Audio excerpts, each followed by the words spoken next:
I don't usually use a microphone. And then I can't talk with my hands, so it kind of messes me up. All right, I can say that. I'm actually from New York. Okay, good morning, everybody. My name's Dr. Carl German.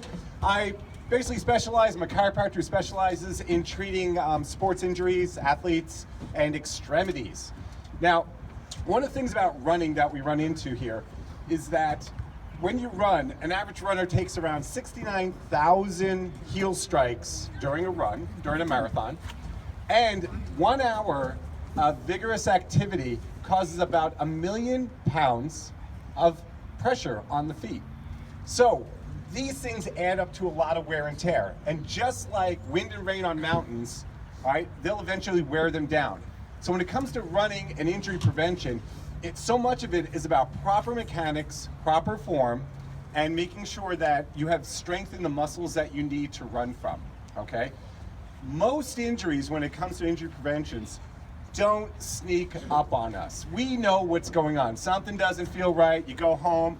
You know, it's one thing to be tight for a day or two, but by the third and fourth day, if you're walking around and you're still hobbling around, you know, something's not right, all right? If you have swelling in areas, ankles, feet, knees, things like that, something's not right. These are signs that your body is trying to tell you that you need to start basically taking care of this and looking at this, okay? Now, there's some important running myths that I want to talk about for a moment. One of them is that no pain, no gain. Just run through it, okay? That actually doesn't work. Pain is never a good sign. Pain is your body trying to tell you to take notice of the area, all right? There's a very big difference between soreness and pain, all right? I think we all can pretty much determine what that is, in the sense that pain is that thing that's trying to stop you. And it's the final thing that your body's gonna come up with to basically make you take notice of the area so you can actually address the problem. Now, anytime that you have pain, you're supposed to stop and take a look at that. Even if you're out there running, if you have pain, take a moment, pull over, let your coach know that, hey, I've got some pain here, and actually tell them what's going on. Most of your coaches have been through almost everything here, okay? In fact, if you add up the coaches here, there's probably, I can't even imagine how many knee issues there's been and Achilles tendons there's been. And they've gone through these treatments themselves, so they can really give you some very good pointers about it. Now, another thing about injury prevention, it's gonna be staying on the program. The program, you know, Georgiana just brought that up earlier. It's so important to stay on the program. The program is designed to bring you through and to increase your mileage nice and gently so that your body is gonna be getting stressed, but it's gonna have time to come back and repair from all of that. Now, one of the things that is also of important note, if you are having something coming on, saying, you know, you have a long run, it's been really hot, and you're supposed to go out for a run on Monday, and you still don't feel really up to par, and you're going, gosh, you know, I've got to get my 3 runs in, otherwise I'm off the program. That's not 100% true. You can take one of those days and use it as a rest day and get 2 in. It's okay, your body will recover. You're not gonna lose too much. It's more important to get a better recovery than it is to run through pain or discomfort. In fact, it's really clear, your body in 1 week, if you did nothing for a week, okay, you only lose 7% of newly acquired muscle mass. Now, 1 episode of exercise during that week will make you not have that 7% loss of newly acquired muscle mass. So taking 1 day off out of the 3 that you're supposed to get in during the week is actually going to allow you to heal up and improve, and yet you're not going to lose anything. So don't worry that suddenly you're not going to be able to run, all right? That's not going to happen. Now, with that being said, running again, as we talk about, is going to be about keeping your body and your core in proper alignment when you're running. Your head, the human head weighs 10 to 15 pounds. Has anybody ever been bowling? Okay. That's what you have on top of this stick right here. Now, the way your body works is for every inch your ear goes in front of your shoulders, the weight of your head gets doubled. So when we're out there and we're running and you're starting to get tired, and next thing you know, you start getting the old man run and the head goes forward. So not only is your head forward and now you're having to hold that up, but then usually the shoulders start coming up because these muscles are getting tired. and you finish up the run, you go, you know, I got a headache and my neck feels like terrible. You know, what's going on? That's because you're losing that proper posture. You need to get your body upright, and the easiest way to do that is think of a rope coming out of the top of your head and give that rope a tug. What that'll do is it'll take your whole body and bring the alignment upright. That's going to get your head over your shoulders over your hips, and it will allow you again to start running with an open torso. That's going to allow you and your diaphragm to work better. When you get closed up like this, your diaphragm can't breathe properly either. So you want to make sure you have that open torso, that open position, and you run in this upright position with the shoulders dropped. Relax the shoulders, okay? Every now and then, look at your hands. What are they doing? If they're tightly gripped, shake them out. Shake out your shoulders, okay? It's also going to help with the sausage finger. Anyone get sausage finger, right? You're running along? Yeah. That's because, like swinging a bucket of water, when you're down here and your arms are pumping, that blood, it's harder to get it back out of the fingers, and you start getting pooling of the blood into the tissue. So you want to get those hands up, moving. You know, make your whole body move, not just your legs. Get it to shake things out. Get it to move it around a little bit. Next, to achieve all of this, one of the most important areas you need to take a look at is your core, all right? The core is what's gonna allow you to stay upright. When we're running, you're only as strong as your weakest link, and if the core starts to go, the first thing that's gonna happen, you are gonna get that rolling posture. When you get that rolling posture, not only can you not breathe, not only is your head going forward, but as you come forward, you start to close down on the hip flexors. Now, when you start to close down in this posture, you can't take a stride length like you're supposed to. You can't get that easy swing motion, and you're gonna have to work harder. And this is all about energy conservation. You don't wanna work harder, you wanna work smarter.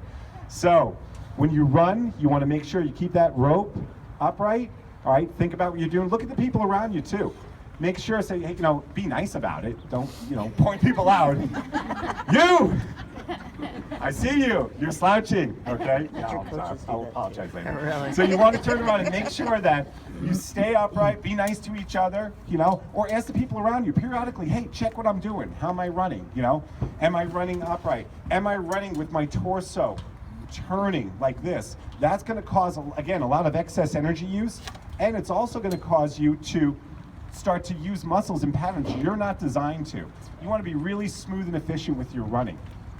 Now, most people here probably sit at work, all right? Anybody not sit at work? Sit-stand stations are really popular now. We got some sit-stand stations, okay. One of the biggest problems with sitting is that as we sit, and this is really a problem for runners, these hip flexors are getting contracted, they're getting close together the whole time. And the human body is gonna adapt to that. And what it does is two things. When we sit and we start to slouch, the hip flexors contract and get shorter, the low back muscles get stretched out and get weaker.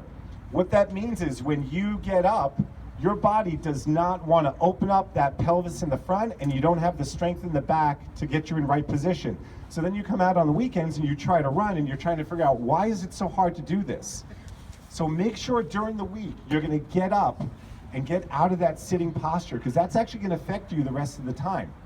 You know, when you're out here, we're looking at running, 3 times during the week, once on the weekend, for, you know, an hour at a time or so.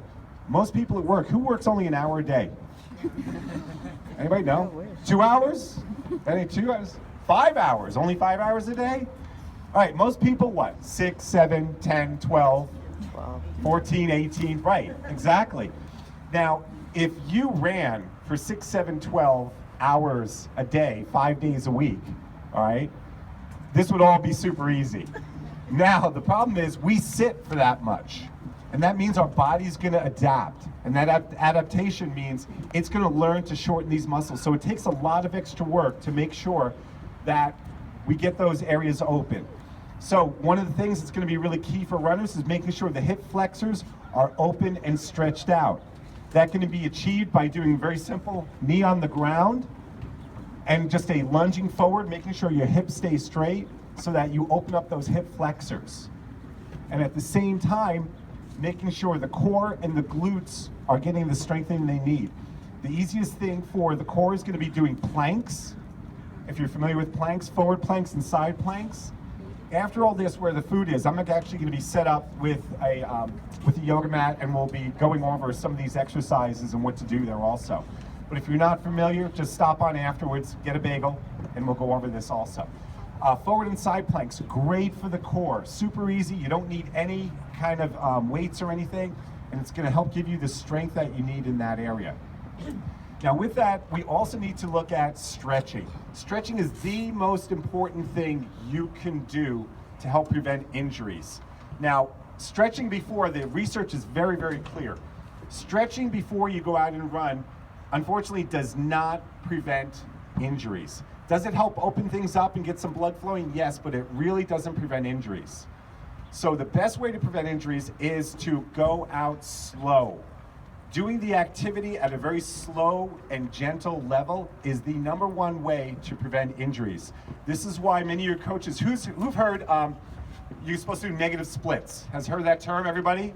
That means you go out slow and you want to save that energy. When you've got that energy and you're feeling good, sure, bring it in hard. That's great. That's going to help prevent you from having injuries, and it's going to allow you not to burn out on the way out. So do your negative splits. And when you get back, take the time to stretch. Stretching re-elongates the muscle, increases blood flow to the muscle, which is also going to help your body sweep out the lactic acid and the other byproducts of muscle function that cause cramping and tightness afterwards. All right, so it's so, so important. Get that stretching in. Spend time with your coaches. Sit down, stand, whatever you're going to do, go through a stretching program. Now, another thing for at this point, if you want to take it another level further, you hear about these recovery drinks. Now, there's a very interesting effect that happens with the human body. When we exercise, there's a half-hour window immediately after you stop exercising that the body wants to absorb protein. So if you find that you've been having a really hard time recovering from these runs, you've been feeling sluggish during the week, everything's, you're just not coming around as quickly as you want, go ahead and you're gonna have to actually bring it here and have it in your car, because by the time you leave here, get home, shower, you're past a half hour, okay? Getting protein in you within a half hour after exercising greatly improves how quickly the muscles are gonna basically rebound from the runs. Now, one of the biggest things people do instead of buying things fancy, chocolate milk, all right? So you can just keep a little cooler in your car. If you like chocolate milk, go ahead and do that. But it doesn't have to be that. Any easily absorbable proteins like that will work. So you can go with some of these fancy drinks are fine, anything like that, but you're gonna need to be prepared for that. As the runs get longer, that's gonna be something that you're gonna run into, that having that extra protein may really help you recover faster and better. Now, another thing with recovery is, you finish up, you go home, you're feeling tight, you go, man, I'm gonna go hop in that hot tub. All right, it's gonna be great, I'm kind of stiff and sore. Unfortunately, the hot tub is the absolute worst thing you can do, all right? Your body, after any kind of trauma, injury, or stress, wants to swell for the first 48 hours. And in fact, if you do proper icing techniques in the first 48 hours after an injury, you can reduce your recovery time by 50%. So what you really want to do, it's not fun, is you want to do an ice bath. Now, you don't actually have to do ice in the bath, but you just need basically cold water. So the easiest thing to do is you can take your tub, put water in the tub, and then, or get in the tub and turn on the water, however you want to do it. Just the cold water in your tub, covering the legs and the thighs and the glutes, and sitting in there for 15 minutes will greatly, greatly increase your recovery time from these long runs. Now, it doesn't feel great while you're in there. It's kind of cold. You don't have to add the ice, like I said, but some of the easy ways to basically make it go a lot easier are, go ahead and put a sweatshirt on and a wool cap. I know it sounds silly. You're in your tub, you got a sweatshirt and a wool cap, and then your drink of choice, okay? It'll help it all go a lot easier. But you'll be surprised, keeping your head warm and keeping your core warm will really make it a lot easier on you to actually do this. And if it's not so bad, you'll do it more often. And then what you do is, after you turn around and do the 15 minutes in the cold water, Then you can stand up, then you can take a warm shower. Just don't let the heat go blasting on your legs. You'll find that you can take a quick warm shower and clean up, and your legs will still be even cold to the touch after being in the water for 15 minutes. That reducing of the swelling is going to make a huge improvement in your recovery time. And the big problem with swelling is swelling causes scar tissue to want to form, or what we call adhesions. Now, these adhesions are like little bits of spider webs or cobwebs, and they start cross-connecting things together that are not supposed to be meant to be connected together. So even in muscle, in joints, these adhesions can actually start to build up, and next thing you know, you have muscles that don't want to stretch out, or you feel like you have knots in there. We have joints that are very stiff. And normally, through normal movement, you do break some of this up, but if you're not making those areas move that much, you can start to develop these adhesions in there that restrict the function in the area. So by getting icing on there early on, you limit that swelling. Limiting swelling stops the adhesions from forming or scar tissue from forming in the area like that. Am I doing time? Oh, okay, we're gonna have to wrap it up here soon. All right, now, on the sheet that went around, there are some common injuries that come up, okay? Achilles tendonitis, okay? Knee problems. Now, these are all things that, plantar fasciitis on the bottom of the feet. I actually wrote up something with some basic things to do for that, but there are going to be some very common things you're going to need to look at. And that's number one, stretching. Super important. Making sure the calves are stretched out. Making sure the hamstrings are stretched out. Okay? Making sure those areas are moving properly. It's going to increase the function in the area. Next, icing. You're going to see almost everywhere. Icing, icing, icing. Okay? Icing is so important. For the bottom of the feet, you can just put your feet on just some ice packs, or you can take a water bottle, freeze a water bottle, roll your foot in that water bottle to basically help ice those areas, at the bottom of the feet in those areas. When it comes to knees, the biggest things with the knees are the big compensator for the lower extremity. When you have a knee problem, usually the problem is actually not the knee. In fact, 80% of the time, when it's non-traumatic in nature, you haven't fallen on the knee and hit the knee. Knee pain, the problem is actually the foot or ankle or the hip and low back. So you have to take a look at these other areas and see what's going on. Are your shoes right? Are you a pronator and you haven't addressed that? Is your hip and pelvis tight? And it's going to change the angle of what's happening with your knee and the pressure and strain you put on it. You'll need to take a look at all those things and address that. Now, normally I do a Q&A right afterwards, but I'm going to save that so you guys can get out running and get this done. I am going to be over afterwards to answer any questions and go over things specifically. I'm going to have a poster up and show you some of the anatomy in the body and everything, so we'll continue with that. Lastly, if anybody has any questions and I'm not here, say you come in late or whatever the reason is, please call my office. All right, I've been working with all you runners for a long time. We do a free consultation exam. I'll address any specific questions you have. Even if you don't like chiropractors, come on in or just call. All right, I'll answer all your questions. Now, there's something recently, because you're all out here, some new research from the 2016 Annals of Internal Medicine. Now, this one's really great for all you guys. This is a little kudos for all of you for getting up early and coming out here. There was some yawning later, it's kind of cold. One of the things they found out is that people who have sedentary time and risk assessment of disease, okay? Anybody who sits 6 to 12 hours a day, who is that? Anybody 6 to 12 hours a day, sit? Okay, all right. If you sit 6 to 12 hours a day, you have a 91% chance of increase of type 2 diabetes. You have a 24% of increase of death of any cause. You have an 18% increase of death of heart disease. You have a 17% increase of death by cancer. You have a 13% chance of developing cancer increase. Now, why did I bring that up? The biggest thing about that study, by adding exercise, you reduced all of these risk factors by 30%, which negates almost every single thing on here except for the diabetes. Everything else completely negated by doing regular exercise.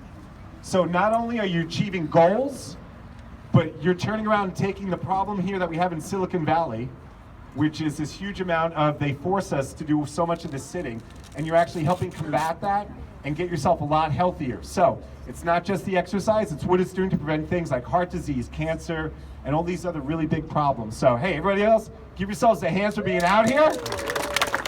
Thank you for my time, and be back to Joe down.